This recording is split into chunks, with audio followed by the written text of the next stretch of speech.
Salut. Le 22 janvier 2014 apparaît sur le plus gros site de financement participatif du monde, Kickstarter, une nouvelle page de campagne pour un jeu vidéo dont le nom, hormis qu'il ait une référence biblique à la fin des temps, verset 10 chapitre 6 de l'évangile selon Matthieu, ne dit pour le moment rien de plus à personne. Pas plus d'ailleurs que le studio qui est à l'origine de la campagne, un studio au portfolio encore vierge, créé seulement 3 ans plus tôt, en 2011 à Prague, la capitale de la République Tchèque. Le montant demandé est de 300 000 livres sterling, soit un peu moins de 350 000 euros. Une somme conséquente certes, mais pourtant relativement faible lorsqu'on parle de créer du jeu vidéo un peu ambitieux. Et pour cause, récolter cette somme pour le jeune studio qu'était Warhorse n'était pas une fin, mais un moyen, une preuve d'intérêt. Ces 300 000 livres demandés n'étaient qu'un dixième du budget dont ils auraient réellement besoin pour leur titre, mais un dixième qui pourrait prouver à des investisseurs privés que le public les suivrait. On se parlait d'un jeu qui promettait alors un monde ouvert médiéval prenant place en 1403, ultra réaliste entre histoire non linéaire, siège, système de combat profond et le tout visuellement à la pointe puisque sous CryEngine 3. Un titre qui aurait pour lui d'avoir un directeur créatif, cofondateur même de Warhorse, au nom déjà reconnu dans le milieu, Daniel Vavra, père des 2 excellents premiers mafias de l'époque où il bossait chez Touquet Tchèque. Alors enfin, au terme des 20 jours de campagne Kickstarter, ce seront 35 384 personnes qui auront versé un total d'1 106 371 livres dans le projet. Il faut croire qu'ils avaient vu juste. Kingdom Come Deliverance sortira finalement dans sa version finale 4 ans plus tard, en février 2018, et sera un franc succès, critique comme commercial. Pour l'avoir fait à l'époque, il n'était pas parfait, mais la proposition de suivre Henri de Scalise dans sa quête de vengeance et surtout dans un monde sans dragons, sans magie, sans armure farfelue, juste historiquement crédible, terre à terre et sans pitié, était vraiment prenante. Et puis, Warhorse remettra ça le 4 février 2025 avec la suite directe du premier titre, plus belle, plus complète, plus longue, plus ambitieuse. Et si, pour l'avoir fait dans sa première semaine, je peux témoigner que le jeu est une vraie réussite sur en vrai tous les points, il y en a quand même un qui m'a encore plus marqué que tous les autres tant il est singulier dans Kingdom Come. Le réalisme, la crédibilité des armures, des situations mais surtout des lieux de cette République tchèque recréée telle qu'elle était il y a 600 ans. J'adore le médiéval, les chevaliers, tout ça. Enfin, c'est pas pour rien que sur ma propre chaîne, j'ai été filmer des gars au Canada qui font encore de la vraie shoot. Alors, naturellement, après l'avoir terminé, je me suis demandé, mais comment ces gars ont-ils fait? Et à quoi ces endroits que j'ai arpentés en armure dans la peau d'Henri ressembleraient-ils encore aujourd'hui? Et c'est ça que je vous propose dans cet épisode de Dernière Game, de vous emmener direction la République tchèque sur les traces des vrais châteaux de Kingdom Come Deliverance II. Try to figure out that gates always happen.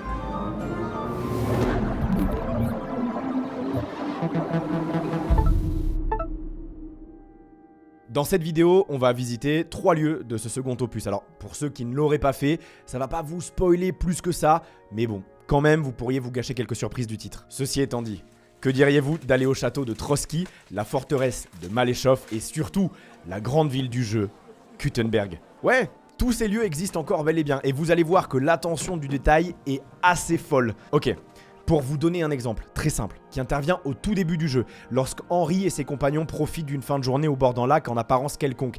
Eh ben ouais, même ce simple plan d'eau existe réellement. Et là où la petite troupe avait installé ses tentes, se trouve aujourd'hui un cottage de vacances. I must say we are really lucky with the community we have.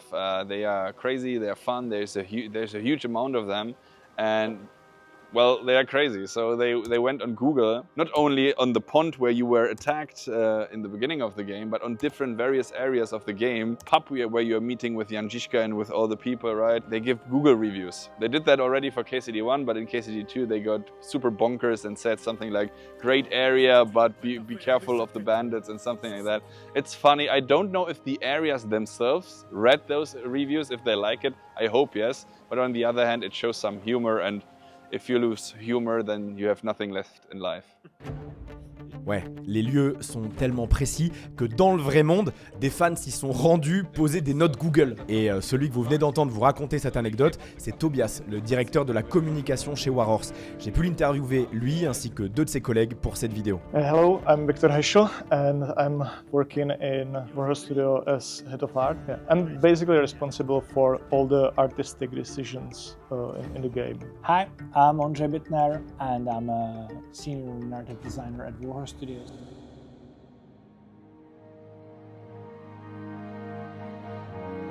Si on commençait par le plus iconique, Trotsky.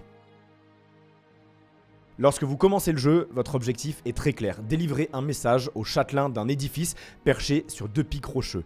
Trotsky. Pour la petite anecdote d'ailleurs, Trotsky ça veut dire ruine en tchèque. Et c'est bien ce qu'est ce château aujourd'hui. Trotsky Castle is magnificent. If you have a long-term objective and it's visible on the screen everywhere you go, it's kind of the constant reminder, okay, I have to get to the castle. Trotsky Castle was built in 1390 something, so very late in the 14th century, and the game takes place in 1403. So in the game, the castle is its full pride, brand new, wonderful buildings, everything. What you see in the real life now is really just the base, just the rocks formations on which the castle was built, but 90% of the castle is gone. So that's optically like 90% of mass you need to add on the top of you see at this moment. With the knowledge you have, and then looking at the towers and say, oh, and there's this huge building there, and there was this fighting arena there, and the bathhouse was there. I think that gives a lot of value to the visitors, and I think you will go through this place with open eyes, with other images in your head, and I think that's really interesting. Le feeling est... il est très particulier. D'ailleurs, il y a une chose qui est assez amusante, c'est qu'aujourd'hui dans les ruines, on croise beaucoup de fans de Kingdom Come. C'était la châtelaine qui nous disait que le boost touristique est vraiment notable depuis la sortie du jeu. Sur place, on peut aller presque partout, à l'exception d'une des 2 tours qui est inaccessible car l'escalier en colimaçon en bois qui y conduisait n'a pas supporté le passage du temps et la pente est trop instable pour installer un nouvel escalier. Like the Trotsky Castle, I think it's a really fair reconstruction of Trotsky Castle. If you are paying attention, you can find those small holes in the walls, which were used to be as the base for the wooden beams for the floors. If you have good enough imagination of the space, you can almost kind of understand where each floor is located and then revisit in the game later and almost track it down back in the real place to understand where it's taking place. Sans surprise, l'équipe a bossé comme des fous avec des historiens et tout un tas de sources pour arriver à un résultat ici à Trotsky, mais aussi dans les autres lieux que l'on va visiter, aussi proche de la réalité que possible. On the top of having your regular game developing studio, we have that kind of historical archive department. So we always go there, we take loads of photos. And then we start asking different institutions, museums, universities. We connect with people who might be expert on some area we're interested in. We worked quite closely with reenactors groups because they are trying to reenact history and they also need to fill in the blank spots. They can't just set up a camp and say, we don't know how people cook, and they're just standing around fire and not knowing what to do. So they do sort of experimental history. Et pourtant, tout n'est pas parfait. Et vous allez comprendre pourquoi. Si je retrouvais assez facilement mes marques dans Trotsky, une chose m'a quand même vite sauté aux yeux. La taille. Dans la vraie vie, tout semblait un peu plus petit. Et ça s'explique. C'est même en vrai un choix. Because of some technical limitations, like the navigation of NPCs and stuff, most of the buildings in the game we need to make a little bit bigger. Every building has its own interior and exterior. It's not fake. We are trying to do these things the correct way. So the thickness of the walls, everything kind of makes sense. And for that, and especially medieval buildings are kind of known for being pretty small in the interiors. So we needed to make those interiors a little bit bigger. And since we wanted to make sense between exterior and interior, we made every building a little bit bigger than it was in the real life. Et vous allez voir tout au long de cette vidéo que en fait c'est ça le cœur du sujet lorsqu'il s'agit de faire un jeu historique, c'est de constamment devoir trancher entre réalisme, fidélité historique pure et dure et choix créatifs qui permettent de créer un monde fun et immersif. It's a fine balance. There are things that are definitely on purpose ahistorical, like the way horses were ridden. The way horses were probably ridden in the 15th century is where your stirrups kind of like stretch forward, so you just like you're like this. You don't have bended knees, but it looks ridiculous. It looks like Monty Python, basically, a ministry of silly horse riding or something. So we just said, no, they gotta ride like cowboys, because most people are kind of associated with like how people ride horses. And this is the problem with the immersion, because you have 15th century, you try to recreate it, but you want to be a very immersive game. But that doesn't mean you need to do everything historical, because people might find some of that stuff actually off-putting or alienating. Vous voulez d'autres exemples marrants de détails du jeu auxquels vous n'aviez pas pensé, qui sont erronés par choix? The game every day is a Monday. There's no Sundays and masses, which were huge at the time. There are no children in the game, which, you know, demographically speaking, it would be like there's children everywhere. But in the game where you can just go and punch anyone, you know, it gets like really problematic. And also interesting, there is one thing, Troskovic, which is the first village you will visit in the game. We know there was the keep at the time, but for the story it didn't fit. So at the end, after a long discussion with creative director and narrative designers, we decided to not build it there, to have just smaller red house instead of it. We never really claimed that the game is a 100% realistic, like this is exactly how it was.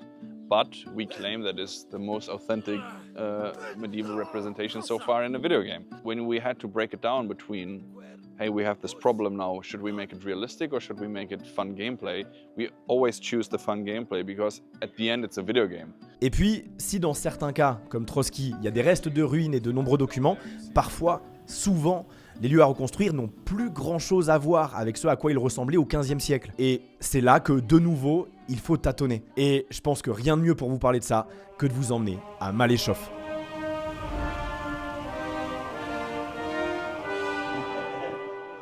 Maléchoff est une forteresse que vous visiterez dans la seconde partie du jeu. Elle est proche d'un étang, se compose d'une cour intérieure et d'un donjon assez massif.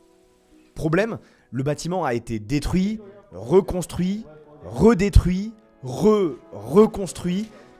For Malashov, it was rebuilt many times in the past. The good thing for us was that there is a lot of evidence how those reconstructions were done.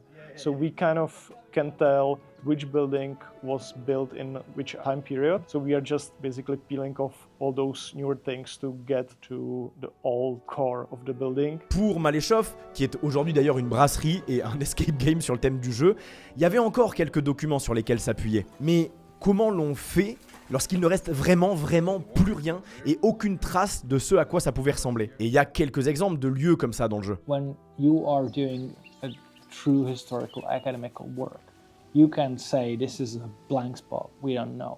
But we can't just have in this immersive world just a white box of like, hey, here's a tower, but we don't know how it looked like, so here, have a white box. Often these blank spaces are something our designers really love. Let's say Nabokov. It's pretty important for the story, and from archaeological kind of evidence, we know the keep was there, and we know approximately how big it could be, but that's everything. That's especially the place which was kind of reinvented to kind of accommodate all the narrative need. Semín, this is also a place we just know existed, we know where it was, but there was not enough evidence, so we could have some freedom with that. Still, in the boundaries we are trying to give ourselves, so it kind of still fits the whole idea of being historically accurate. En gros, en plus des recherches spécifiques, lieu par lieu qu'ils mènent lorsque c'est possible, l'équipe chez Warhorse a, de base, collecté une énorme quantité de données sur la période en elle-même, de laquelle ils s'inspirent et puisent lorsque le manque de données sur quelque chose de spécifique les pousse à devoir inventer. De sorte à, même s'ils créent de presque rien, rester cohérent avec ce qui aurait pu exister à cette époque. Et dans le genre totalement sorti de nulle part, il y a cette tour à Kuttenberg. Cette tour en plein milieu de Kuttenberg n'a en réalité laissé aucune trace dans l'histoire de son style visuel. We know that there was a tower, but we don't know how it looked. It has no visual representation anywhere. So what we do sort of like mental reconstruction. We say like, how would a tower in this area look like? So we look at other towers and how they were built, and we sort of do that. D'ailleurs, Kutna Hora, ou dans son nom anglais, Kuttenberg.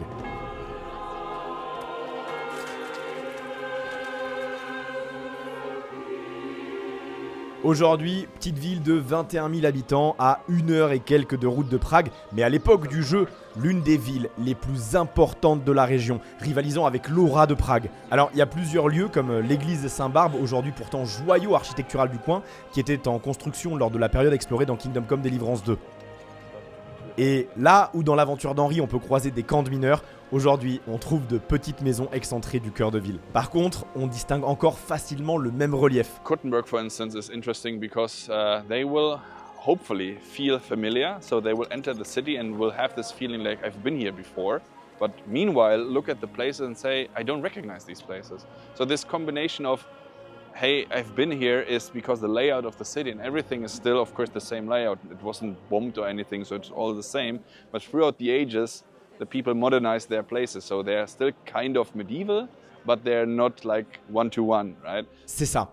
Le schéma urbain est toujours le même. Les rues sont les mêmes. Et j'avoue que ce sentiment est étrangement drôle d'être ici pour la première fois, mais de savoir se retrouver sans souci. On retrouve quelques détails. Cette fontaine qui fait s'interroger Henri dans le jeu sur son fonctionnement. Une fontaine? Mais d'où vient l'eau? N'a plus grand chose à voir avec sa version du 15e siècle. But I have a question. Where's the water coming from? It's coming actually from Colina, somewhere in the mountains, and they're bringing it with some aqueducts, I guess, or some pipes or whatever. Can you call Henry to tell him because he's wondering too should. much. He's wondering way too much. Let me just quickly call him. Thank you. Henry. Petite anecdote d'ailleurs confiée par Tobias que je vous donne, ce sont les ornements actuels de l'édifice qui ont inspiré les menus du jeu.